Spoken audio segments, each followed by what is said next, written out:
तो क्लास 7 अगला प्रश्न नंबर 8। कॉपर सल्फेट के क्रिस्टल कैसे बनते हैं, इनका वर्णन कीजिए। अब बच्चों ये टॉपिक जो है, ये प्रश्न जो है, ये उस टॉपिक से संबंधित है जो हमने लास्ट में पढ़ा है।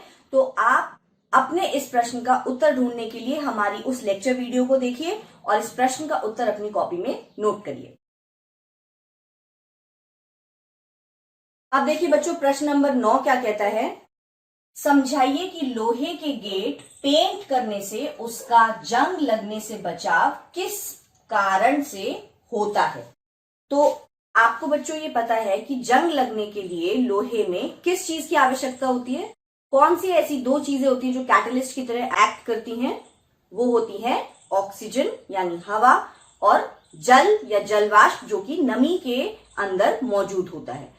तो जब जंग को लगने के लिए ये दोनों चीजें चाहिए होती हैं, पेंट की परत जब उस लोहे के पदार्थ पे लग जाती है तो पेंट क्या करता है, एक परत बना देता है, एक लेयर, प्रोटेक्टिव लेयर आ जाती है उस लोहे के पदार्थ पे, जो कि उस लोहे को हवा और पानी दोनों के संपर्क में आने नहीं देती है, जिसकी वजह से जंग से बचाव आसानी से हो जाता है। यही उत्तर हम लिखेंगे बच्चों। जंग लगने के लिए ऑक्सीजन यानी हवा और जल या जल वाष्प यानी नमी की आवश्यकता होती है। पेंट की परत लोहे के पदार्थ को हवा व पानी के संपर्क में आने से रोकती है, जिससे जंग से बचाव आसानी से हो जाता है। तो बच्चों अगला प्रश्न है आपका प्रश्न नंबर 10। समझाइए कि रेगिस्तानी क्षेत्रों की अपेक्षा तटीय क्षेत्रों में लोहे की वस्तुओं में जंग अधिक क्यों लगती है।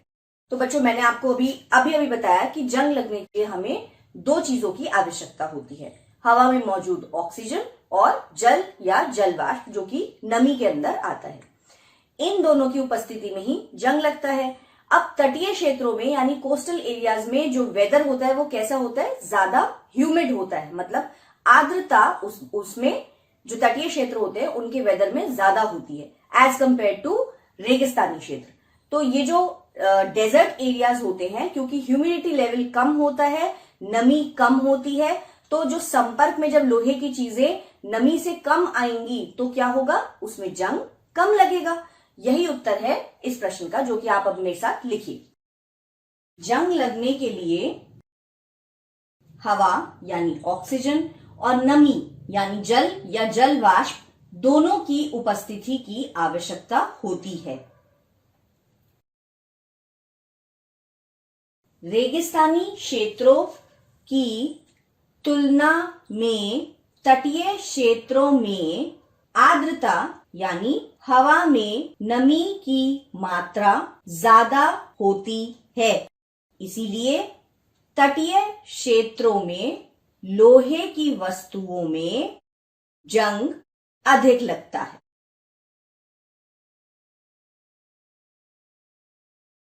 NTPC Faridabad and Chief Minister's Good Governance Associates Program with Star Teachers of Faridabad.